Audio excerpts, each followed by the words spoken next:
Welcome. We are so glad to have you with us. My name is Dahlia Habib Linson. My pronouns are she, her. I want to thank you for joining us for this educator workshop, Layered and Overlapping Contemporary Indigenous Art, the first in the Spring Educator Workshop series. Our next workshop is What is American Art? Native American Art, featuring Tess Lukey, Akinawa Wampanoag, Curatorial Research Associate, and there are other workshops in April, so we invite you to check out all of our professional development opportunities by visiting the MFA Boston website. I think we're ready for the next slide when you're ready, Emily. There we go. Although I am not physically there, we would like to acknowledge that the Museum of Fine Arts Boston, founded in 1870, stands on the historic homelands of the Massachusetts people, a site which has long served as a place of meeting and exchange among different nations. The museum acknowledges the long history of the land it occupies today and seeks ways to make Indigenous narratives more prominent in its galleries and its programming.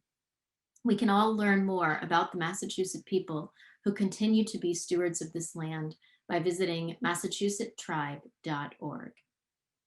With that, I'm delighted to turn it over to my colleague, Emily.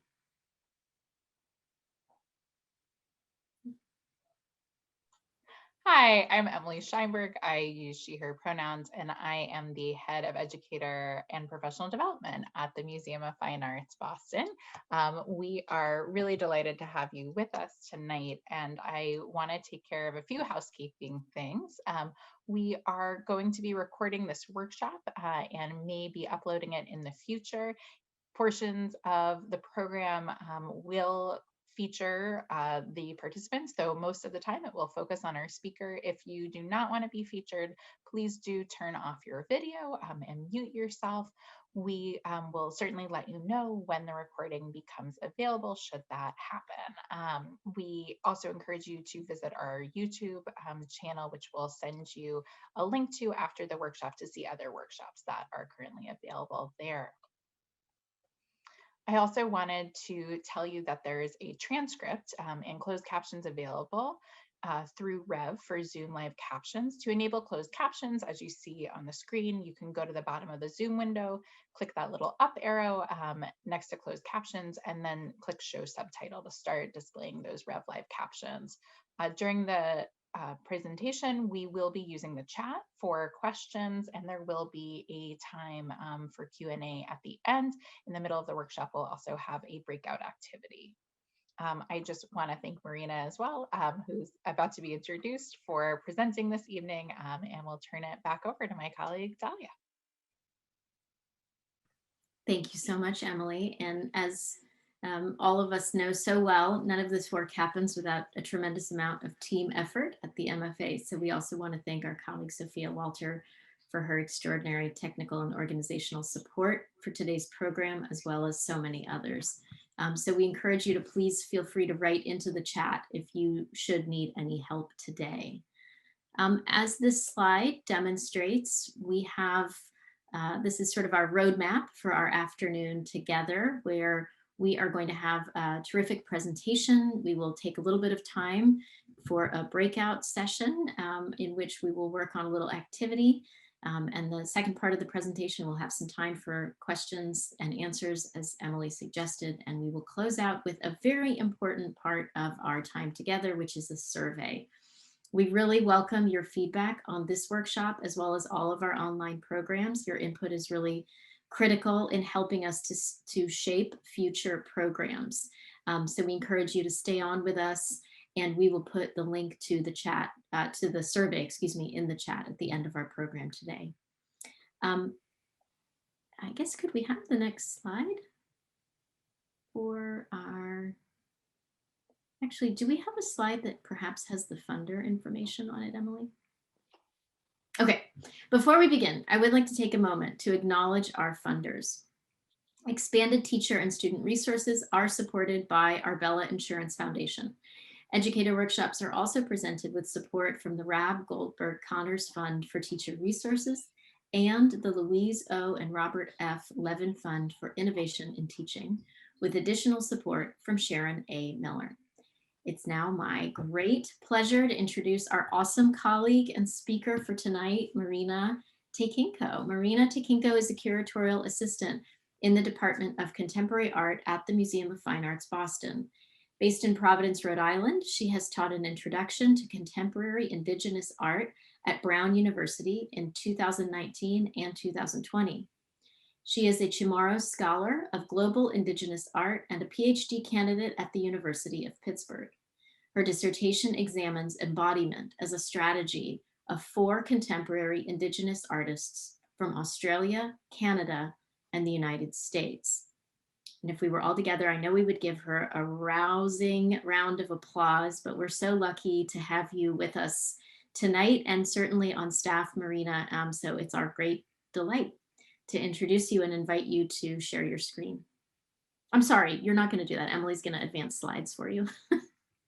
Oh, thank you so much, Dahlia, and thank you to everyone who's joining us today, and of course to Sophia and Emily for inviting me to speak, and also for the tremendous kind of behind the scenes work that Dahlia alluded to. I'm joining you today from Providence, Rhode Island, on the traditional homelands of the Narragansett and Wampanoag peoples. And before I get into the works from the MFA's collection, I want to spend just a few minutes talking about the subtitle of this program, Contemporary Indigenous Art. So next slide, please. Though the title uses contemporary Indigenous art, I'm going to discuss Indigenous and then contemporary. Some of you may have heard the term Indigenous before in relation to people recently, but for much of time, it has mainly been used for plants and non-human animals. Indigenous is a global term, not a form of primary identification, but a way to signal a set of connections. Scholar Julian Ricard has said that Native people have creation stories, not colonization stories, and she points to the connection between particular place, people, and the natural environment, including plant and animal life, as a way to be Native. To be Indigenous, people need to have a connection to a specific community that identifies as Indigenous in the form of ancestry and familial relations, and recognition of being part of that community by however that community defines membership. If that sounds quite broad, it's not accidental. As a huge category of people, there are countless ways to be Indigenous. And for some, this might mean specific language and cultural practices. For others, it might mean ancestry or just a long connection to a place. On this slide, I have said that Indigenous relates to global human rights struggles. And by that, I mean that Indigenous peoples have always resisted colonization, but since the 1970s, the collectivity of people who identify or choose to designate themselves as Indigenous to different places in the world has been a really important political force. Since the 1980s, the United Nations has been working to define Indigenous people as a global political entity. And in 2007, the UN released a Declaration of Rights of Indigenous Peoples, which not only included a definition, but also a list of rights such as territory and cultural expression. Indigenous people have specific ways of defining themselves, but to use the term in global politics is essential to understanding why it has been so powerful, and also how these connections between people have come to exist in the art world as well. So again, Indigenous is a global or overarching term, meaning that one is not officially Indigenous of any specific country. It's more Indigenous as a kind of concept, and then you are Indigenous based on that nation or the way that that country defines it. So to take the US, for example, one is Native American to the US based on membership to a nation or tribe. To be officially Native American on forms, you need to be enrolled a member of a federally or state recognized tribe. And I was introduced as Chamorro, which are the Indigenous people of Guam, called Guahan as well. And we're Pacific Islanders. Chamorros are understood and recognized as Indigenous people, but not as a state or federal nation. So I am not Native American, but I am Indigenous. And that distinction isn't hugely important for like this, but just to kind of give you an idea of the nexus around the term Indigenous and the really different kinds of people that it applies to.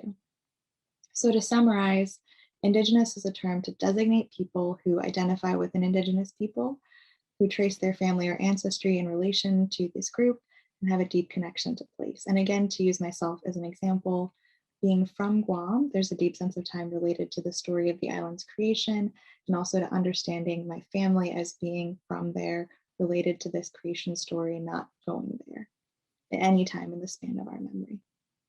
Next slide. So moving on to Indigenous art, there are also many complex ways to define what Indigenous art means. For a long time, art made by Indigenous peoples was classified as curiosity or put into natural history collections. Importantly, again, I'm talking today about contemporary Indigenous art. So the works that were made here were made recently and are also understood as art and made as art. So to simplify things, I use Indigenous art to mean art made by Indigenous peoples that addresses or references specific local histories, broader experiences of colonization, and or relates to ways of making that have a long history in a specific Indigenous community. So it's not tied together simply by the way that this art looks, the way that you might be used to certain styles or categories of art, because instead it's about the Indigenous issues, about subject matter. So subject matter is really key. So in this way, contemporary Indigenous art does not become like a reductive term to just signal that who is making this art, but really points to the meaning and the subject matter of the way of a piece and kind of how you can start understanding it. So scholar Nancy Maria Mithlow famously responded to the phrase that many people have heard, that there's no word for art in our Indigenous language, whatever language that may be. But by this, she was kind of pointing to the idea that for Indigenous peoples over time, art was not a rare cultural space. Art was an integral part of life, absorbed into all other activities. So when people created, they made things that were aesthetically pleasing and had a lot of care that was not really about their purposes, but also served specific purposes. And so these attributes were not at odds. As I am discussing contemporary art, everything I'm talking about today was made to be seen as art and made by women who identify as artists. And here is an example, kind of a teaser for the activity that we'll do later, which is a major painting by the artist John Quick-to-See Smith. Next slide, please. So because I'm joining you from the contemporary department, I thought I should just kind of point to what contemporary means. At the MFA, it's broadly defined as the art of our time and includes works from all over the world that have been made since 1955. There's also an extensive body of scholarship around the term contemporary. Perhaps for our purposes, it's useful to consider that contemporary art does not attempt to be explicitly modern in the sense of being new and necessarily innovative, even though a lot of these works are very innovative. The mediums that you'll see here today, quilting, printmaking, and painting, have all been around for a very long time. Printing in particular has a long history and is a fundamentally, or can be, low-tech way of making that nonetheless requires great skill and specialized equipment. Next slide, please.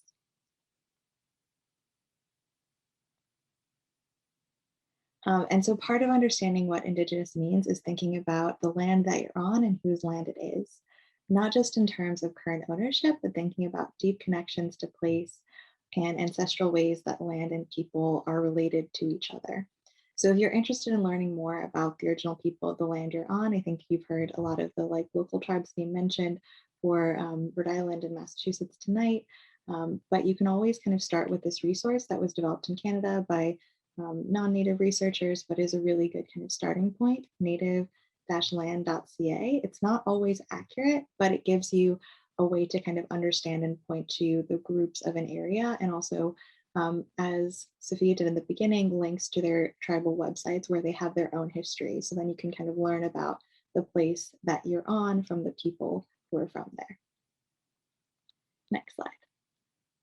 So I promise this is my last slide of text. The works that I'm discussing today are layered in meaning, relating to my suggestion that Indigenous art should relate in style or subject matter to being Indigenous. And many of the works I'll discuss later are made from printing and quilting, both of which include literal layers of medium, layering ink, and also layering fabric.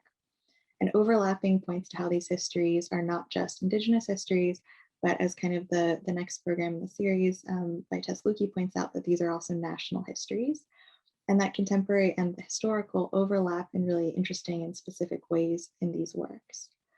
The objects I'm going to talk about include photographs by Tracy Moffat, a painting by John Quick-to-See Smith, prints by Wendy Redstar and Deani Whitehawk, and a quilt by Gina Adams. And these objects are layered and overlapping in both their creation and their meaning. And now I'm going to share some works that fit what I mean by contemporary Indigenous art that are currently on view at the museum or will be on view shortly. Next slide, please. So the first works that I'm showing were acquired in my department. Most of the works that are at the MFA are of contemporary Indigenous art are more Native American art because we are an American institution. But this series is actually by Aboriginal Australian artist Tracy Moffat. Moffat is perhaps the best known contemporary Aboriginal artist who's had a lot of international exhibitions and created many, many series. She works in multiple media, but she's best known for her films and photographic work. And this series is called Up in the Sky. It's a suite of 25 photographs that can be interpreted in any number of ways. And this piece will be in the upcoming exhibition, New Light Encounters and Connections, a contemporary initiated exhibition pairing new works with objects from around the museum. The piece being shown here is a print. The piece that will accompany it from our collection is actually an 18th century image of a nanny to highlight issues of non-biological motherhood. And this piece could also be read as autobiographical. So the central figures are who appears to be a white woman holding a dark child, which is meant to be an Aboriginal child. And in this case, Moffat herself was raised by an adopted white Australian mother. In many interviews, Moffat has traced the root of this series to an Italian realist film, excuse me, all about people living on the margins. And we're showing this work, this particular piece out of the entire series, because it can kind of be a loving family scene, but then with the figures, which you can kind of see in the background, there's this kind of sense of it also being ominous. It also maybe being not, the nicest place for a child to live. Seems like there's kind of damage in the walls, and maybe it's not like a super great environment for a child. But this kind of desolate desert landscape that you see in the back of a lot of these images seem to take place anywhere, and that is a real hallmark of the artist's work. But because of her background and also the history the series gestures to that I'll talk about a bit more with other images, you kind of understand it to be set generally in Australia. Next slide, please. So here again is another image from the series, and it seems to be the same child. We can't really see the child or the nuns who hold this child up. So shot from below, these nuns appear as ominous figures, and indeed, from the previous photograph were those kind of background figures. Many thousands of Aboriginal children in Australia were removed from their biological parents and adopted into white families to promote assimilation for a large part of the 20th century. Within Australia, churches often assisted the government in this removal, and so they're here kind of positioned as somewhat villainous. The children taken away from their parents are collectively known as the stolen generations in Australia, as they did not really get a chance to know their families, not usually because of poor parenting and social services, but also because of this kind of larger systemic effort to take children. And there are similar histories which are less well known also in the United States and Canada. And I'll just also point to a recent film about this practice in Maine called Dawnland. So it's a really kind of important history that is very local and related to the artist, but also has kind of global reverberations. Next slide, please. So this image from the series demonstrates how ambiguous many of the works are and how they can be really complex with multiple figures. So we see the same name of the same mother who appears to be taking the child away from her. The people who follow her might be fighting from her taking this child, so she might actually be removing them from the community. And the scene is really desert-like, and it has this really yellow tone that is also in quite a few of these photographs. So they're not all kind of the same in terms of aesthetics. And like a lot of Moffat's work, this image has a really filmic quality. Returning to the discussion of Indigenous contemporary art, the inclusion of Aboriginal people as major figures in the series and the connection to the recent history of the stolen generations aligns with what I suggested as Indigenous in subject matter. And these works can be really useful in terms of thinking about creating or constructing different narratives and different ways of understanding history, particularly if you're kind of understanding what's happening going around these figures. And as a set of works, these photographs can be reordered and rearranged to tell a number of different narratives. And I'd also just say that probably more for kind of older kids, these can be really interesting starting places for writing activities, kind of thinking about what's happening in these photographs or how they're related to each other. Next slide, please.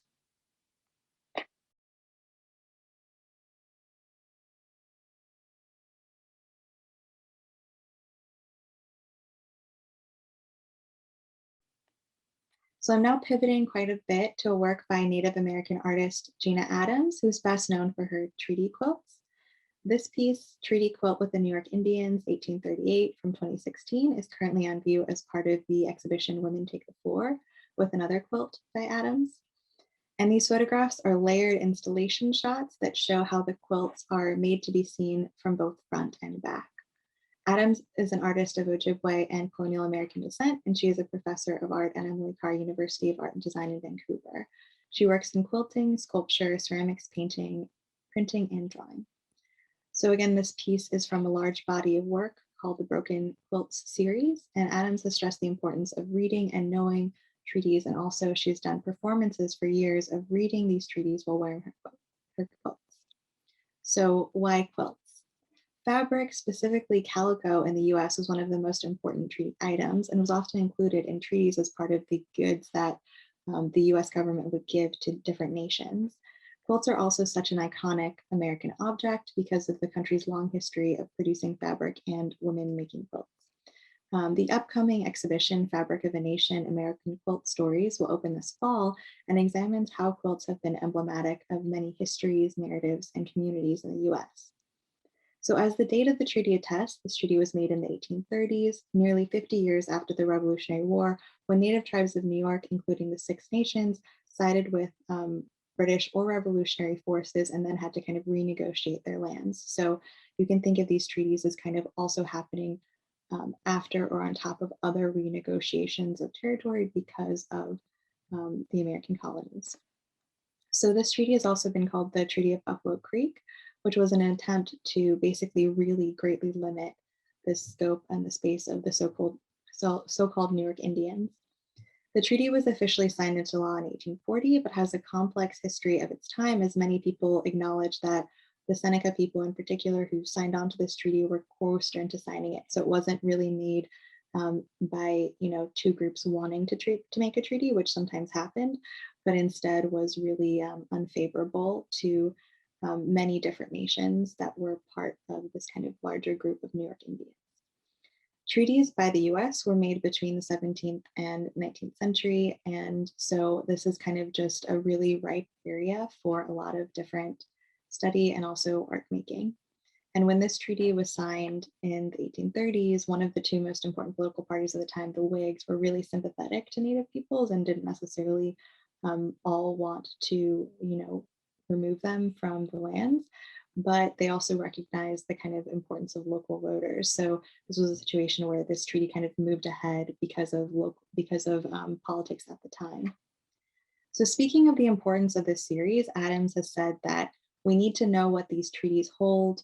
We know there are treaties, but most of us have probably never read them. So just to kind of speak about treaty making generally, treaty making is between nations, and even if made in order to kind of remove or take land away from people, treaties are an acknowledgement of the status and rights of a tribe, right? Because treaties are made between not dependent nations, they're made between foreign nations usually, or foreign meaning just not part of the same country. So Adams always puts the start of the treaty on the back of the quilt. So this part where you see the larger photograph treaty with the New York Indians is actually the back of the quilt that was thrifted. And they're really laborious because she actually hand cuts each of the letters out and sews them on. And the front of the quilt is a bit less visible due to the installation shots, but there is a really fine patterned star and more clauses of the treaty. And they're purposefully kind of difficult to read, even though they're large, to kind of reflect the difficulty in understanding these treaties that Native people often had if they didn't speak English, if they didn't understand the terms that they were necessarily agreeing to for a lot of different reasons, if they were kind of told one thing and then signed on to another, all of these things happened. And then she kind of carefully selects different clauses for the back of the quilt and usually incorporate some kind of pattern like we see the star on the back. And the series is called Broken Treaty Quilts because Adam selects treaties that have been broken in many different ways by government. Okay, next slide, please. So we'll be moving on to the activity part. And so we're going to spend some time with this wonderful painting, perhaps the most major work of Native American contemporary art we have in our collection, which is called Tribal Map by Jean Quick-to-See Smith, who's a longtime artist and advocate and a member of the Confederate Salish and Kootenai tribes. Just like Adam, she takes a common symbol and reconfigures it from an Indigenous point of view. And this work will also be in the exhibition that I mentioned, New Light, Encounters and Connections, which will be opening this summer. And so the artist also provided some really wonderful text on the piece that you'll get to see as well. So I'm going to hand it over to Emily so we can do a little bit of a tech check before we send you off into breakout rooms.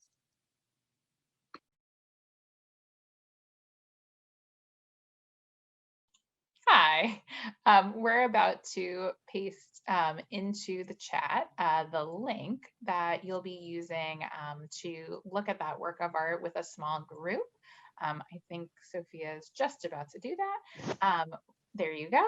If everyone can click on that link and open it and make sure that you can see it. And you'll see that it first has the work of art and then it has some text and some prompts. If you are unable to, if you could, instead of clicking on that blue button to go to a breakout room, if you could just stay with us here, we'll be happy to share a screen if anyone's having difficulty seeing it to make sure that everyone is able to follow along. So just take the moment to click, make sure you're all set. And Marina, is there anything more you want to say about it? No, I think that the work is really, well, luckily, as part of this exhibition, we actually asked all the artists to submit responses to the work, little just in terms of kind of length of exhibition text. So you actually have a chance in this activity and on the slides to read some words from the artist. So I think that what I recommend doing is spending some time really just looking at the piece and then thinking about the questions that we've given you, and then going to the artist's text and back to the image to kind of think about if that changes. It's the larger activity is just to see how this additional context changes your interpretation. Great, thank you. Okay, I think we will be starting those breakout rooms now, and we'll give you some timing information via the sort of message. So thank you so much. I think you can look out for breakout rooms.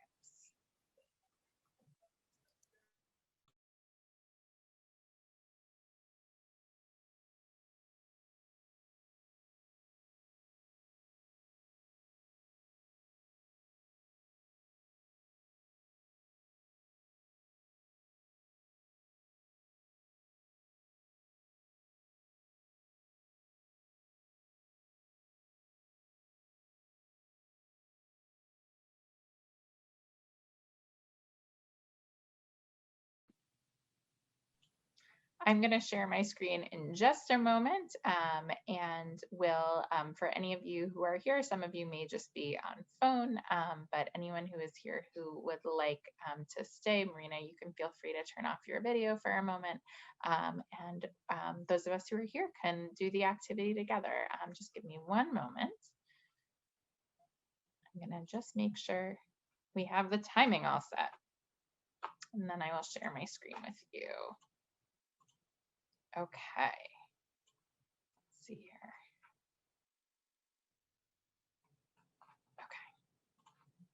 Okay.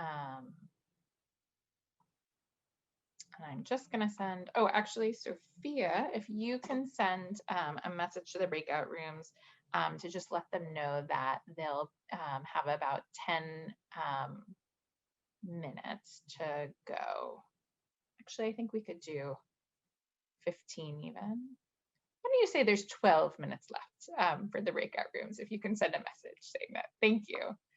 And I'll go ahead and share my screen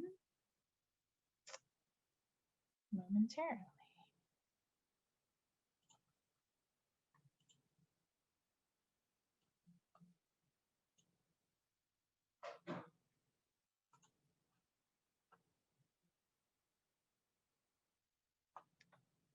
anyone who is on the call or on the workshop, if you can send a message in the chat or come on sound if you are interested in participating in the breakout, and we won't be including this in a recording.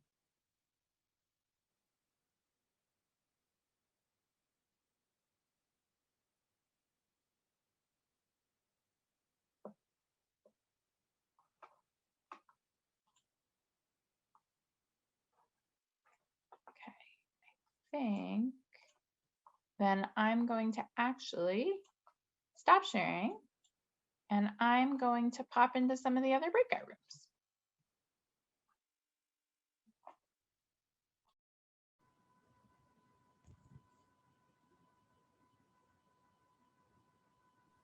Sophia, so you'll close at, you'll give people a warning.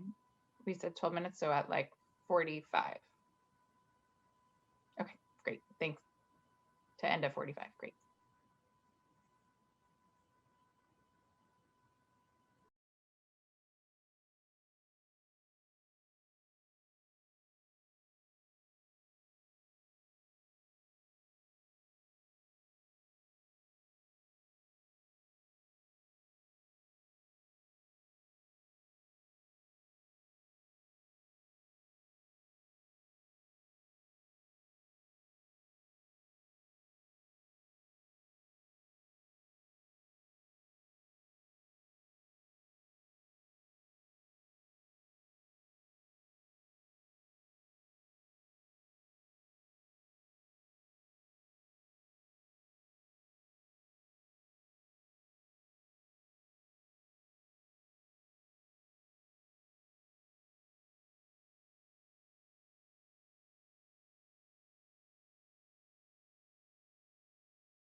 Hi, Stephanie.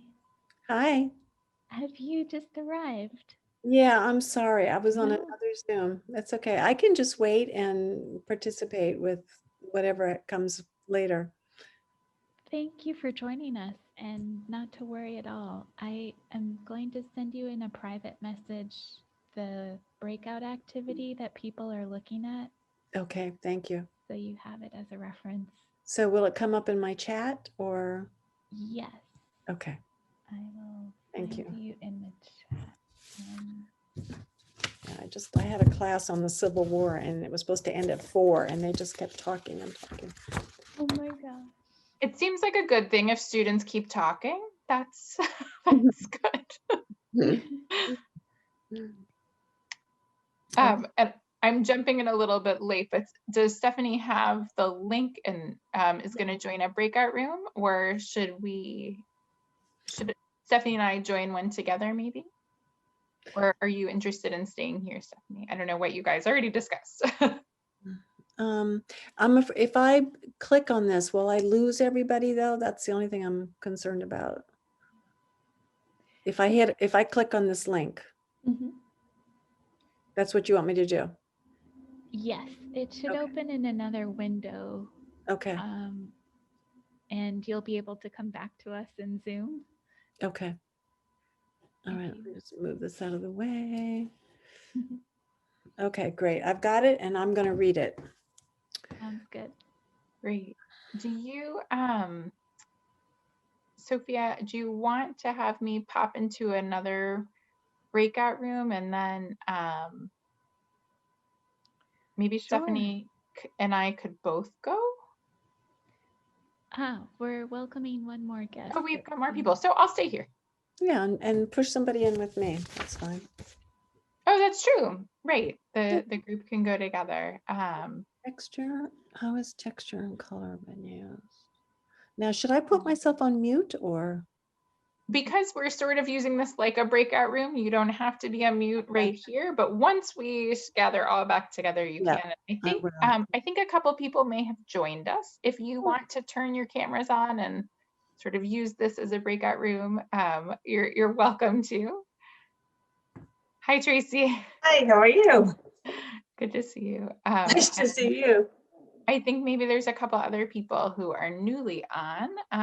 Sophia, I think I may actually, if you don't mind, I may hop into another spot. And Tracy, do you have the link? Are you able to view the, maybe we need to put it in the chat again. Yeah, all I can view is you and Stephanie, Sophia, Okay. Joan, and Mariana. I will send you, Tracy. Sorry, I'm late. No. Oh. A private message is on its way, Tracy. Okay. With Thank a you. link. Of course. And Karen, if you can hear me, I'm about to message you this document as well. And Emily, would you like to go to a breakout room? Yeah, that'd be great. Thank you. Sure. And maybe Stephanie and Tracy can discuss here. Sure. Hi, Tracy. Hi, how are you? Good. I don't know if I'm supposed to see you or not, but I don't, so that's It's okay. okay. I guess. I can still talk. Yeah, great. Okay, so you have the map in front of you? No, I don't have that in front of me. Okay, so they're going to send you a chat message, and it has a, I've been looking on chat. okay. Haven't found anything yet. Let me try again, Tracy. Okay. I am going to send you a chat with the link. Did it come through? Oh, this is great. This is so, I'm just reading right now about the Osage from the 1920s. Good timing. Oh, good. Yeah, it's a great. Okay, I think you sent me something, but it kind of disappeared before I could do anything. Pull up your chat. Do you have a message in your chat box down at the bottom? No. In the toolbar at the bottom of the Zoom window, do you see a speech bubble that has chat written underneath it? Yeah, I do. And does it have in the window that appears at the right a history of chats that have come before? No, It's I not. don't see any of that. Maybe I can share my screen. Would that be Okay, that would be great.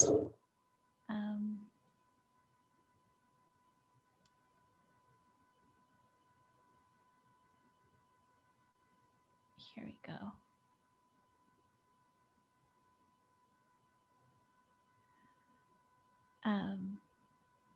Oh, and Marina's I'm back just, if I could be helpful. Oh, thanks, Marina. thank you, Marina. Do you have it yet, Tracy? Would it be helpful if I shared my screen? Yeah, I'll do that. Yeah, for some reason, I'm just not getting it. I don't know.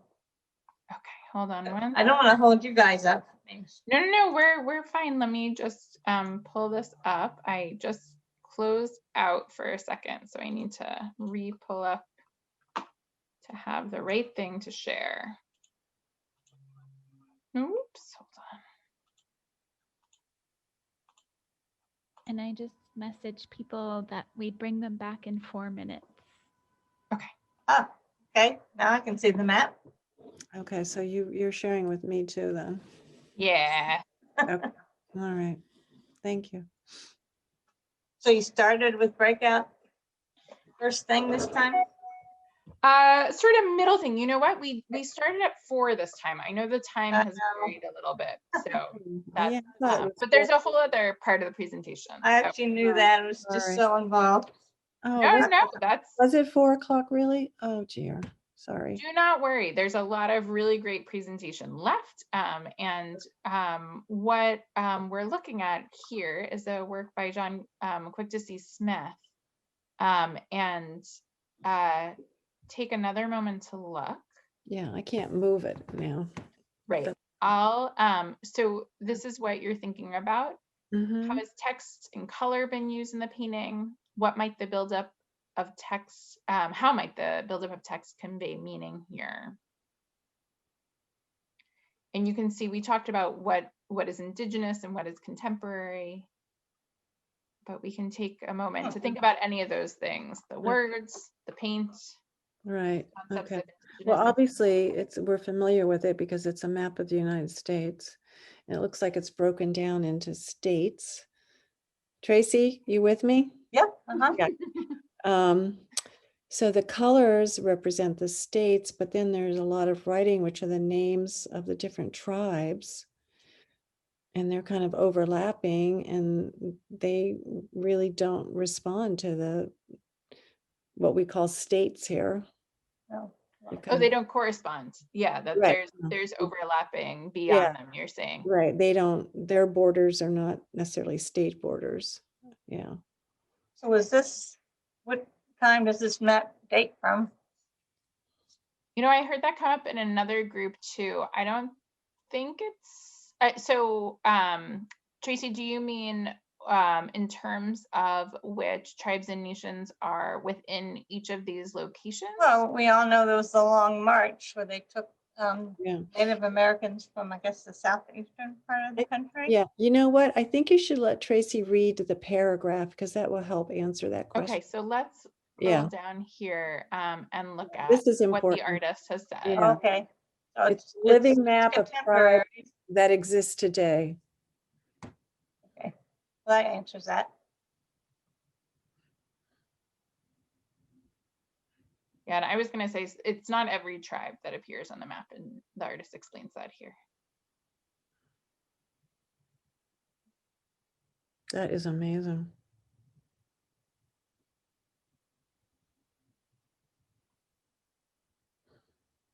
I know the tribes have been doing terribly during the pandemic. Yeah. In Very some cases, sad. I honestly didn't even realize that there was this many yeah, this is tribes with 300 members or above. I mean, wow. I think that's a big impact of this work for students is certainly sharing just that piece of information that I know I didn't learn until I began my work in museums and started learning more about Indigenous art, and through the art I also. Yeah. And that's what's so wonderful about going to the museum and seeing things like this and learning that, because in your everyday life, you're not just bumping up against Native Americans. You know, sometimes you are, and sometimes you aren't, and it depends, I think. Certainly, I think there's much less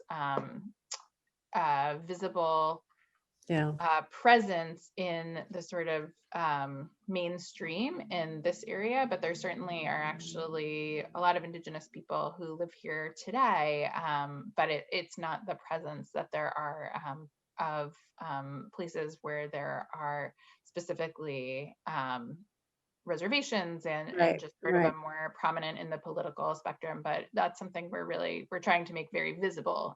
The people who are living here today and have lived here for a long time, or maybe from other backgrounds, as our speaker is today. She introduced that her family is from Guam and are living in this area.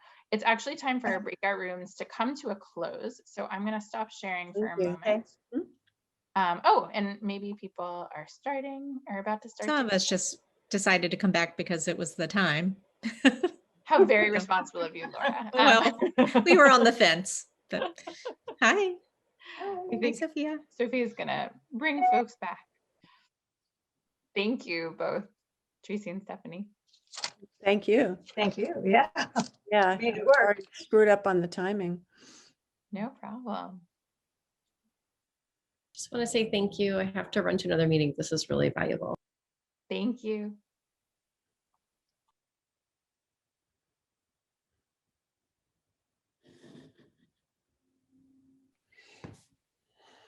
Welcome back, everyone.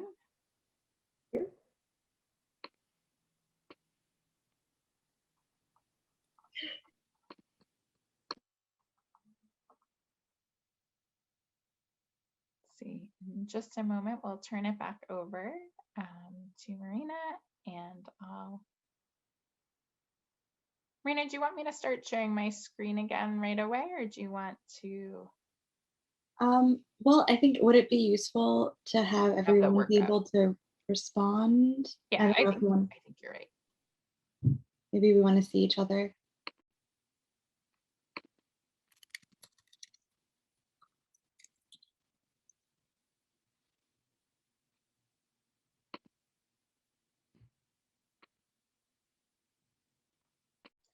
So sorry, Marina, do you want to look at the work and then maybe at some point we'll close it so people can see each other again? Does that sound? I'm going to put it up briefly and we can decide.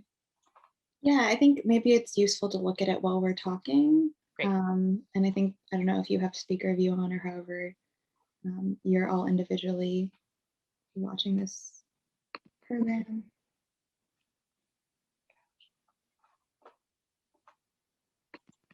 Oops, sorry.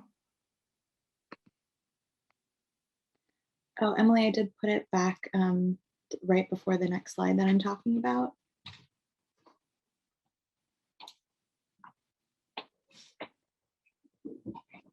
Oh, I guess it didn't show up on the Google. You know what? It's for before. Do you want me to? No, it's fine. It doesn't matter. I just took off the little breakout room label. Oh, okay. Yeah, sorry. It's okay. So did we just want to invite a few people to respond to some of the prompts before I start the next part of the program? Yeah, that'd be great. If you want to, you are welcome to unmute if someone else doesn't seem to be talking, but you also can make a note in the chat that you'd be interested in sharing either way.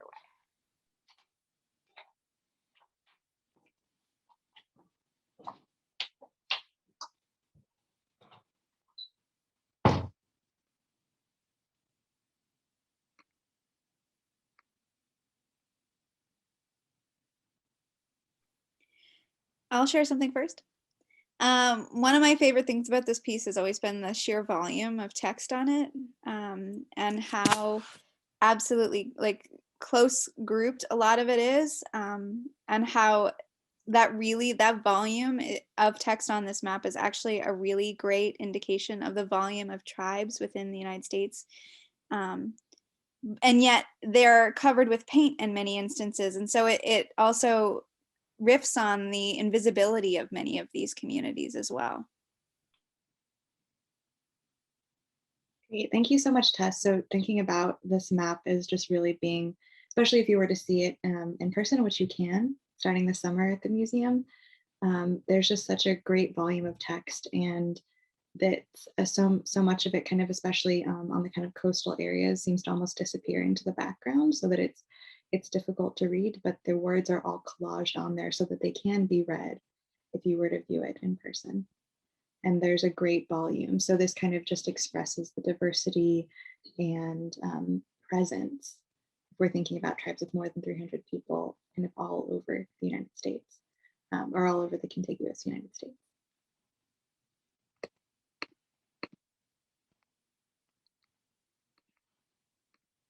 Do you have any other groups that want to share or respond to the work?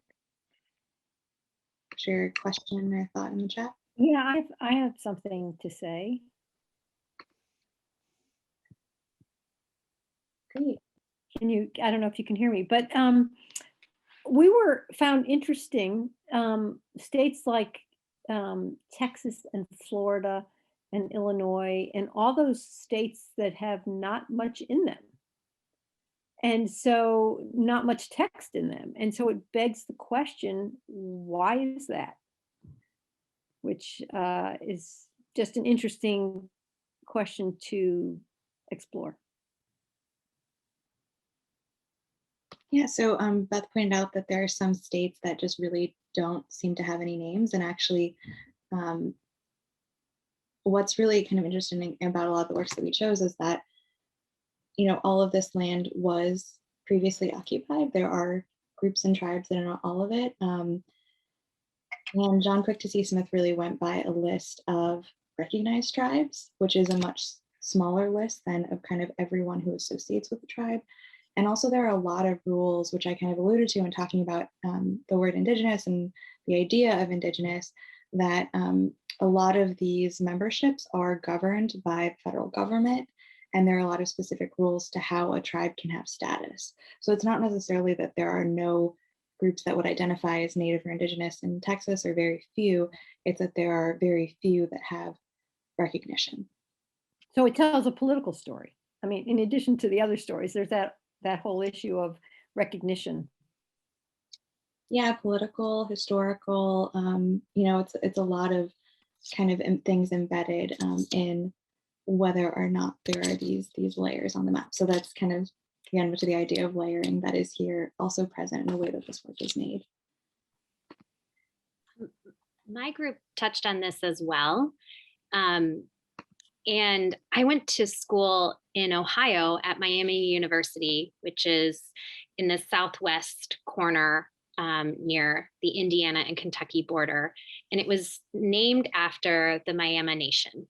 And so when I was looking at Ohio and it's empty, I'm thinking, that's wrong. The Miami people were there. And then we zoomed in and looked closer, and they were located in Oklahoma. And I do know that they were forced to migrate to Oklahoma many years ago. So that it just, gosh, it was just so painful to see that here this town has been named after a British city, right? Oxford, Ohio. And there's a university on top of their lands, and they're now in Oklahoma. So that was very interesting too, like another layer of the politics that are on this map, but also the pain of relocating against one's own will. Great, thank you for sharing that, Emily. And I'm wondering if we should maybe move on at this point, Emily or Sophia. I think this work is so great, and I'm so excited that it will be installed and that it will be contextualized, actually with some really great photographs by an artist who's based in New England, who took photographs of Standing Rock. So it's going to be kind of contextualized within this more recent history of resistance.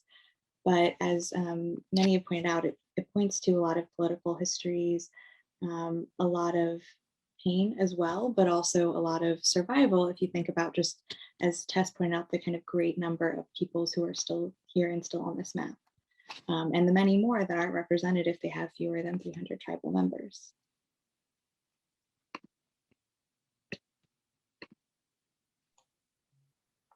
Yes, thank you so much. And I'll just add that we will be sure to send a slideshow afterwards that will have a link to this image so that you can share it with your students. Thanks.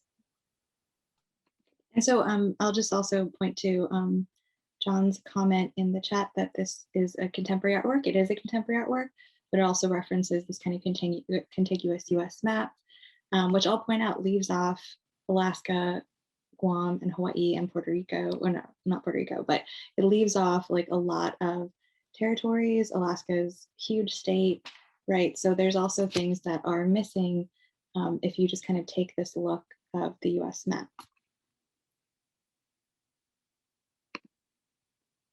Great, so Emily, if I could have the next slide, please. And so part of the title of this workshop is about the importance of prints and this kind of thinking about layered and overlapping objects in the way that they were made. So printmaking has a really long legacy in art history. Prints made by Native American artists are a much more recent phenomenon, which is in line with the growth of printmaking studios in the US after World War II, with specific communities and areas that Native arts flourished, like the Southwest. So many Native American artists have worked and continue to work in printmaking since the mid-20th century. And scholars Rebecca Dobkins and Heather Atone have argued that printmaking, more than any other media, occupies an intersectional space in contemporary Native American art. And by this, they mean that printmaking is accessible to both upcoming Native students, so kind of within these different art centers where there's university programs, and also to well-established master artists via residencies. So it kind of hits at different intersections of artists, but also of working together, right? So really having to work with a master printer to make things, or to really have that printmaking knowledge within your community. So the growth of these post-World War II prints in Native communities was really influenced by Inuit printmakers. So first on Cape Dorset on Baffin Island in Canada, and then in other Inuit communities, and then kind of all across the country in different communities. And though there were often non-Native interlocutors to promote printing and kind of bring these specific print technologies, Inuit peoples had time immemorial traditions of carving and incising objects that translated well into print mediums. So it's kind of important to think about what kinds of art making preceded prints that have been made more recently. And then outside of the Arctic, Native communities were engaged in kind of printmaking since the 1940s as a part of or a form of livelihood. So often these like art making ventures, just like kind of art really anywhere, as a way of kind of supporting yourself and supporting your community. And this is a big global story of Indigenous art. In Australia, where I also work on, there's a lot of kind of art centers that in remote communities that really provide for the whole welfare of the community by their sale of arts. So prints were also important for the promotion of Native art before, if we're thinking about kind of like a pre-internet time, which seems really far away in my lifetime, but for a lot of people, probably not so much. So a really great way to kind of learn about works of art that were for sale. So not only as objects for sale, but as kind of learning about them and thinking about what this kind of market wanted, because that's a really important part of these stories of art history, right? Is who was actually buying all this art that was being produced. So the Institute of American Indian Art in Santa Fe has been a really important center for Native printers, as well as the Tamarind Institute, first in LA and now in Santa Fe, and more recently, Crow Shadow Institute of the Arts at the Umatilla Reservation in Pendleton, Oregon, which will kind of come up a little bit later. And as demonstrated by the Gina Adams quilt, treaty making on paper was often used as a tool to control Indigenous people. So if many people, if they were, weren't literate in English, paper could really do a lot of damage to one's life. And for that and other reasons, Heather Atone has called paper a tool for domination. So it's really interesting to think about how then paper can be used as an art making tool, as a tool of resistance more broadly. So many scholars have pointed out that printmaking is a uniquely collaborative method and a way for artists to work together that is really not as necessary for other kinds of arts that can really be a more individual process. And considering the work of, again, like paper on treaties and unfavorable laws, this kind of whole move to printmaking and other works on paper is a really important way of kind of reinterpreting and retaking this tool. So I've not yet talked about the work that served as a background for this discussion. I thought it would be really nice to not give you any more slides of text, which I don't usually like to do as an art historian, but I just wanted to discuss really briefly this really gorgeous print from Pitalusi Sila, who's an important living Inuk artist from Cape Dorset. So this is made about a decade after she began making prints, and she was still quite a young woman. And the piece has an expressive use of color and recognizable figures of a woman's bust and a bird.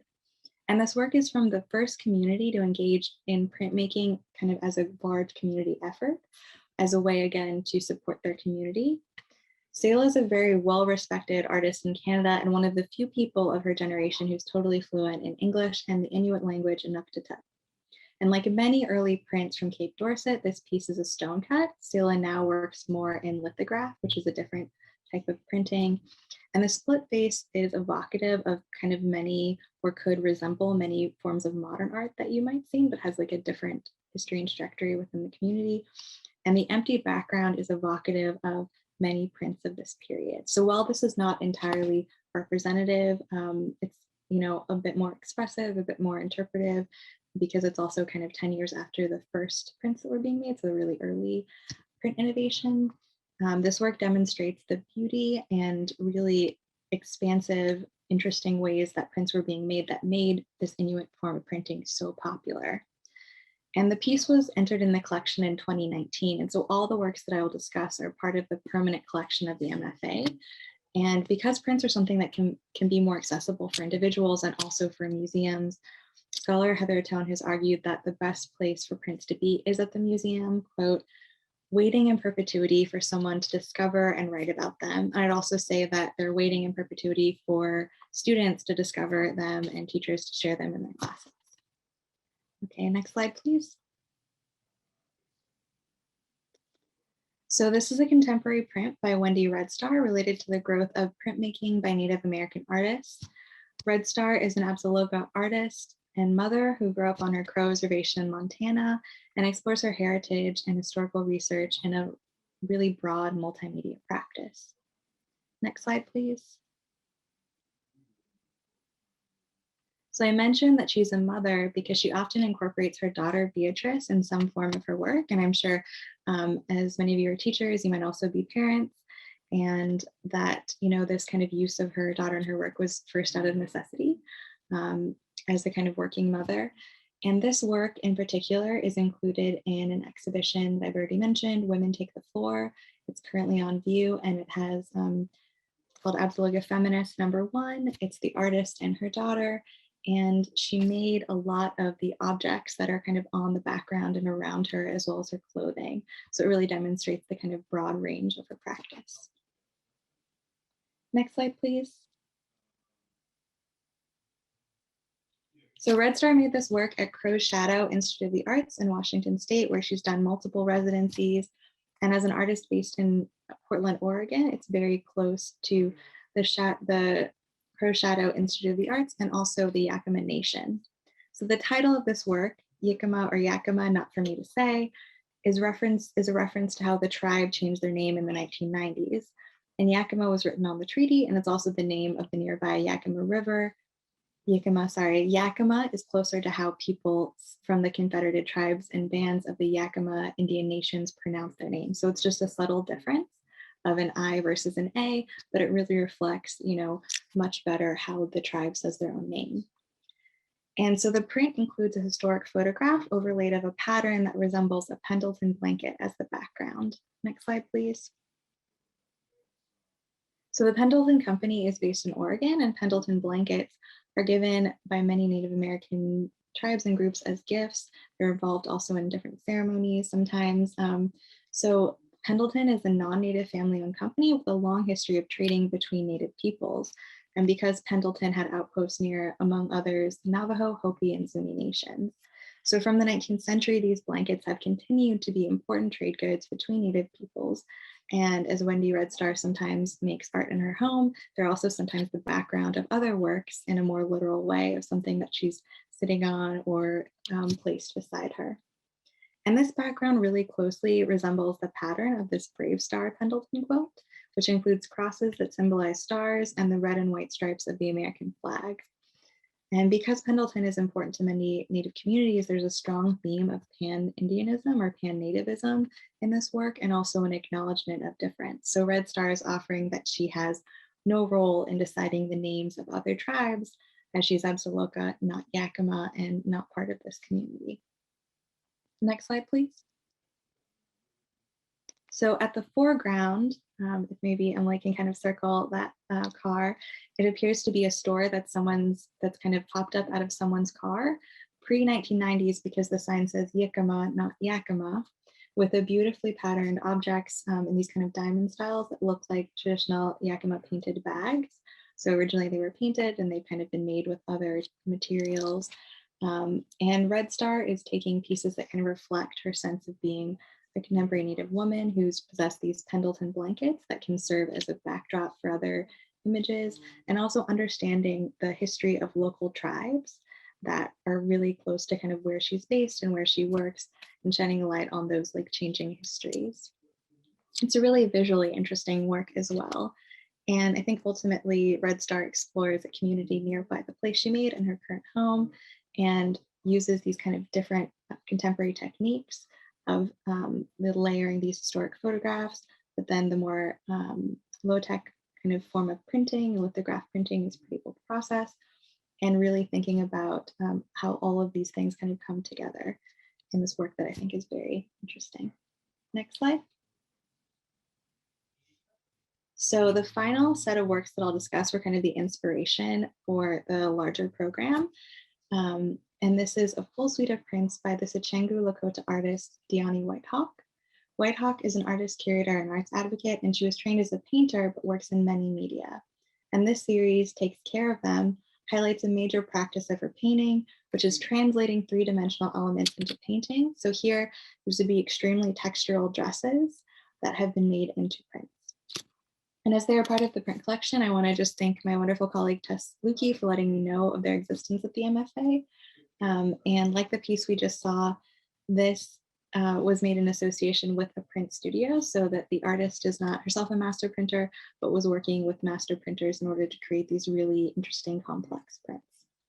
According to the artist, this series is about Indigenous women and is meant to recognize Native women everywhere, but the aesthetic is very specifically Lakota. They speak to dentalium dresses, which is a kind of dress adorned with dentalium. So these kind of white areas that we'll see more closely. It's a kind of mollusk shell that's used in a lot of different ornamentation, and they kind of look like long, hollow bone-like objects, but they're actually shells. And as these works are not on view yet, something that you can't see about them and you won't get to experience soon is that they're really huge, like almost life size, which really adds more to the idea of them as dresses, right? As these kind of physical objects translated into prints. And as the title takes care of them suggests, women provide and care and many kinds of care. And Whitehawk's mother is a veteran, and at powwows, veterans are often honored with specific recognition. And so the artist's mother was part of the Oneida Nation Color Guard, and there's kind of a literal sense of caring in the way of service, but also in honoring these women that, you know, specifically as veterans would be honored. So it's kind of giving women this like exalted status. And the artist has identified that each dress is a different generation of women. And so as we move forward, I'm going to also include their specific Lakota titles.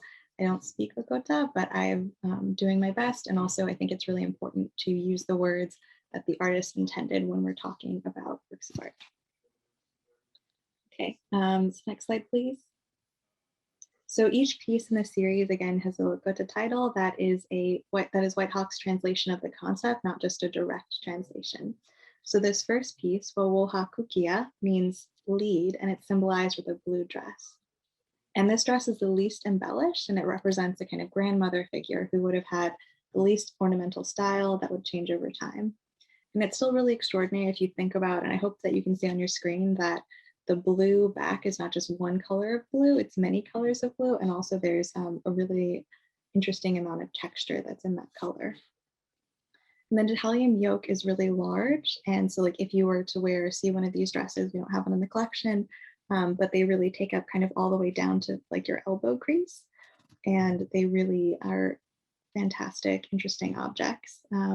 And the ribbon at the bottom reflects Whitehawk's research into historical dresses. So all of these are based on working with the print studio and then also historical research. So there's a lot of other kind of hands and minds involved in these coming together. Next slide, please. So this piece, Nakichize, or Protect, is the kind of next generation of women in her life. So thinking about kind of an older auntie, so not quite the age of a grandmother, but an older aunt. And in this image, you see these really fine flowing lines at the bottom, and these represent dragonflies, and dragonflies are kind of symbolic protectors, much as an older woman relative might protect you in different scenarios. And even with this color, so I think this color is quite bright green. It's really meant to, again, be fairly modest, thinking about kind of how the older generations, maybe one of her family might not really want to like draw that much attention themselves, but it's still really detailed and beautiful. And because of its translation as protect, Nakichize has been used a lot in relation to Standing Rock and the water and in the water protection movement, formerly against the Dakota Access Pipeline, but there's many other pipelines that are kind of trying to happen now. So this word, because there's such a large Lakota population, has kind of come up and is used in different schools, different kind of words that mean protect to kind of link to these larger efforts against damaging environmental pipelines. Next slide, please. So tied to the importance of White Hawk's mother in conceptualizing the series, Wachantongaka, meaning nurture, is the third and work in this really vibrant red dress. And this isn't really part of it, but red dresses have become really symbolic. Or she didn't, the artist didn't specifically call this out, but red dresses have been really symbolic as important objects representing Native women and also representing an epidemic of violence against Native women, which is really terrible and kind of plaguing many parts of the US and also Canada. And so there's this kind of, for me, for people who might know about these histories, there's also this association of red dress as as a symbol for kind of like all Native women. And so if you think about this artist, White Hawk, really associating this dress with her mother, there's also kind of thinking about mother as a universal woman figure in some conceptions. And also with her mother being a veteran, this red is also kind of could be seen as related to patriotism as well. There's also these button forms, so they're really lovely kind of on this yoke. And also this kind of larger band of ribbon, so kind of getting closer to the artist, closer to like the younger generation. And this piece really reminds me of a lot of dresses and skirts with ribbon skirts and mostly ribbon skirts that contemporary Native designers currently like make and sell. So it's starting to feel much more less historical and more based on something that you might see at a powwow or that you might see or be able to buy from a Native designer. Okay, and then next slide, please. So finally, this yellow gold dress, Okogaka, meaning create, represents the younger generation, an older sister or auntie, and the gold color relates to this really amazing like yellow wool that some dresses would be made out of. And the ribbons are actually an older style, so again on the bottom and then hanging down from the top, that has recently become popular again, which contributes to what the artist calls the blinged out nature of this dress. And I really kind of love to think about these really exciting, fun, blingy versions of dresses and really wanting to make these really special objects. And create is also, I think, maybe a less obvious idea about how you might care for others. But if you think about inspiring others to create and taking care by encouraging creativity, there's something I think really beautiful in that. And White Hawk is an artist and also a mother of her own children. So thinking about encouraging creativity might be really personally important. Next slide, please. And so when I was thinking about this series or this program, I was really thinking about this series, happening in Women's History Month, and also just thinking about different kind of ways of forms of womanhood. And materially, it's worth kind of thinking about that these, again, are really elaborate, interesting prints with several layers and kind of several techniques. So talking about this as a collaborative intersectional process, like really relating to lots of different people in order to be made. And I think it's, again, like a physically layered work, but also a conceptually layered work if you're thinking about specifically these histories, this relation to powwow culture, to, veterans in service. And it's also related because of the kind of object that it's making two-dimensional to fiber arts and history, much like Gina Adams' work. And like the work of Moffat and Red Star, it's also related to contemporary moments and people. And I hope that it can, like the Jean Quick to See Smith, really get us kind of thinking about different representation, different symbols, and different objects that we might not know about, but that are really interesting, important pieces of not just Native history, but also American history. Thank you all.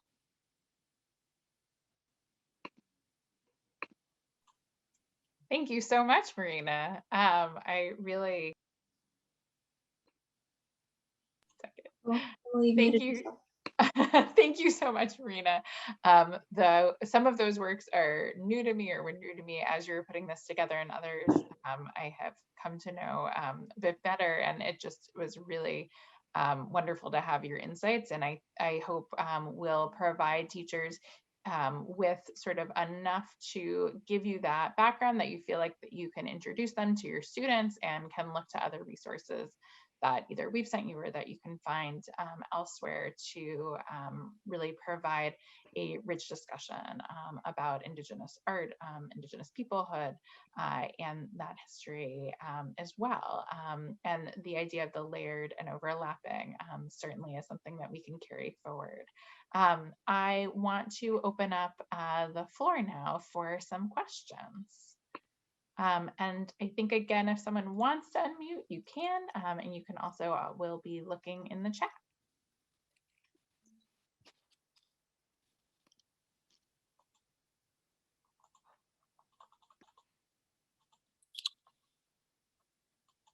Sorry, you hear me clicking through. Oh, thank you, Sophia. So the more information about the exhibition, I think that will be up pretty soon, and I can pass it along to Emily. The exhibition that I mentioned that I've been working on, which is New Light Encounters and Connections, and it has now actually 21 different groupings of objects. So we kind of go, they start with a contemporary object where we think of them as conversations, and we have works from ancient, from pretty much every department in the museum. And it's going to be a really exciting exhibition. It's kind of a way to think about like a collection show differently.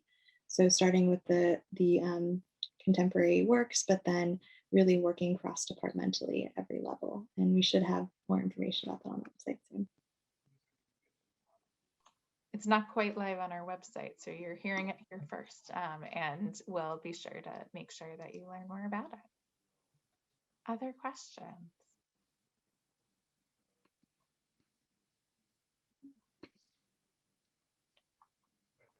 Rena, are you all set? Yeah. Yeah. So this will be in the Foster and Raub galleries. So those are the kind of like long downstairs. If you know where Taste Cafe is, kind of near adjacent to that. I've actually mostly been working at home in my tenure at the museum, so I'm probably not the best person to describe exactly where the gallery spaces are, but they are in the Foster and Raub gallery. This is just about your year anniversary of starting, which if everyone thinks about what else is a year, you can imagine what the amount of time that Marina has spent with all of you there, though I know you've been in the space. And I'll just mention for some of the teachers on this call, you may have brought school groups to the museum, and it's the gallery that's just to your left if you are heading in the school groups entrance. Yeah.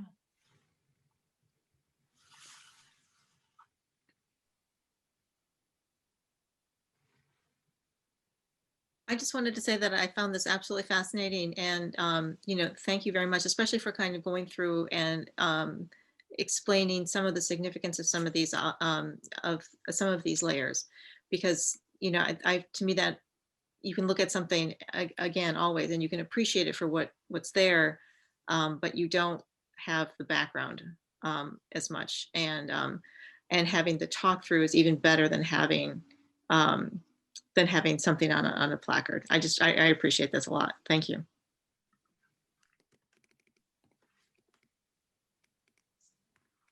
Thank you. Emily, there's a question in the chat about field trips, which I might not be able to speak to, but I'll just say that I think that what I love about this field is that it is so layered, and that it does often take a little bit more work to kind of understand the different meanings involved, or the different kind of significances. But then I think that the payoff is really strong once you kind of get all of those senses. And I think that usually a lot of these artists, I was able to really reference a lot of things that they've written or said, because they also are really teachers in their own right. in terms of kind of sharing stories, sharing histories, and they might not do it in like a super obvious way all the time, but I think that the importance of kind of sharing their histories and different aspects of their culture that are like for everyone and everyone can learn from, I think it's really there. Thanks for that. I think that for us in education and learning, we really think about how these works can be those jumping off points to having those larger discussions, and also that sense of understanding of how another person is thinking, because these artists are so intentional in creating work that is engaging with these larger concepts. And I think that can be a really powerful thing to share with students who I know in some of the breakout rooms, there was discussion of, not realizing how many different tribes and nations there were in the United States or and beyond, and talking about also that idea of indigeneity across the world, and thinking about that are concepts that can really change the way that students think about Native people and Indigenous people, and also think about art, like thinking about how you can bring these into history classrooms for some of you, or language arts, but also how you can bring them in when you're just showing works of art, or thinking about design, thinking about color. There are so many different ways that these can be integrated into teaching practice. As far as visits to the museum, stay tuned. We're obviously still figuring all of that out. But in the meantime, I want to just share something briefly.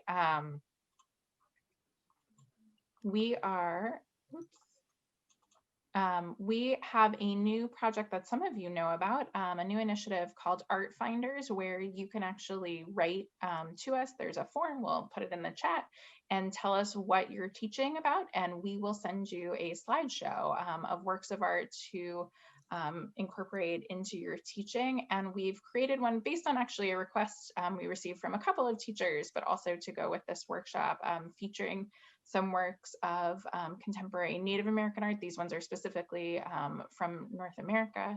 And you can see there are various works of art. So while you can't, there's a number of details related to Roden's robe. I'm gonna stop sharing before that. Sorry, everyone, 1 second. This is a really wonderful video that we've included. But we are going to encourage you in the meantime, when you can't bring students into our galleries, to think about how you can use these slideshows from the museum. There's some text as well in the sort of speaker notes bottom section to provide you with some additional information, some links, so that you can create a kind of experience of engaging with works of art in sort of an easy to put together way through this Art Finders initiative. Yeah. And I think you have a couple other things in the chat right now. Oh, I do.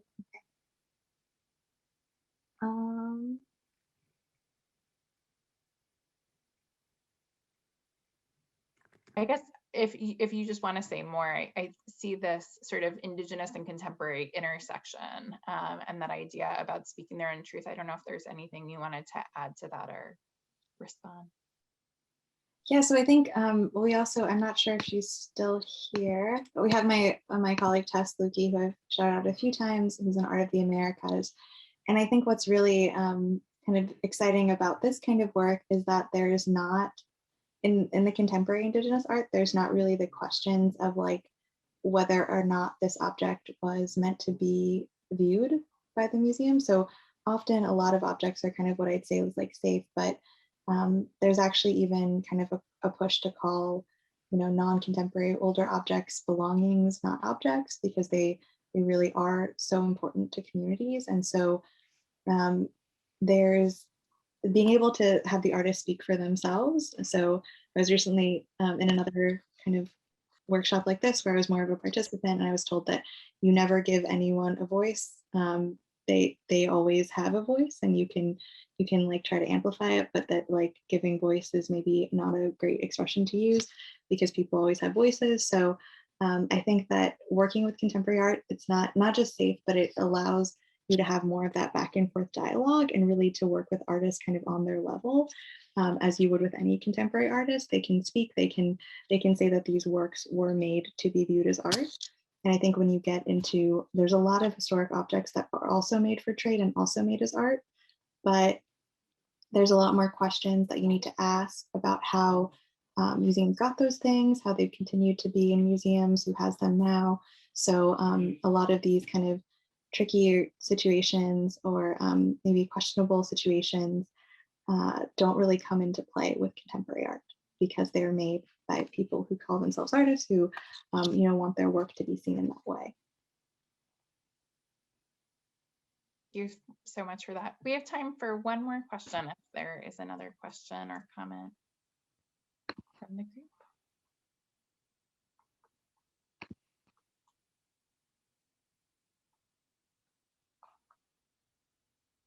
Yeah, is it all right if I speak? It's Yeah, so go hard ahead. not seeing other people to jump in with voice. Sorry about that. Thank you, Anne. Go ahead.